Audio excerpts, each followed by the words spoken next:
फक्त 10 दिवसातच माझ्या झेंडू शेतात खूप बदल झाला. आता आपण पुढच्या 10 दिवसाचं नियोजन बघणार आहे. महत्त्वाची फर्टिगेशन केली आहे, जी पुढच्या वाढीसाठी खूप महत्त्वाची ठरणार आहे. चला पाहूया पुढच्या 10 ते 20 दिवसाचं नियोजन. या दिवसात झाडांची वाढ चांगली सुरू होती, नवीन फुटवे येतात आणि झाडावर हिरवीगार पानं टिकून राहतात. या काळात मी कीड आणि रोगांवर लक्ष ठेवलं.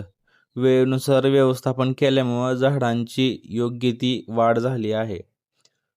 17व्या दिवशी मी थ्रिप्स आणि बुरशीजन्य रोगांपासून संरक्षण करण्यासाठी फवारणी केली.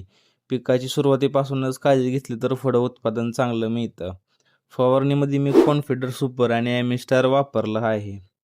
आज 20वा दिवस आहे. मी ड्रिपद्वारे 1261 आणि ॲझिफास्ट दिला आहे. 1261 मुळांची चांगली वाढ, फुटवं आणि झाडांना चांगलं पोषण भेटतं.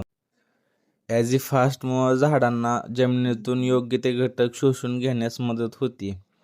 आता पुढील काही दिवसात झाडांची वाढ अजून वेगानं होईल अशी अपेक्षा आहे आणि तुम्हाला असंच अपडेट देत जाईन. त्यामुळे झेंडू शेतीचा संपूर्ण प्रवास व महत्त्वाची माहिती मिळत राहण्यासाठी चॅनलला लाईक करा, सबस्क्राईब करा आणि आपल्या माणसांना शेअर करून ठेवा.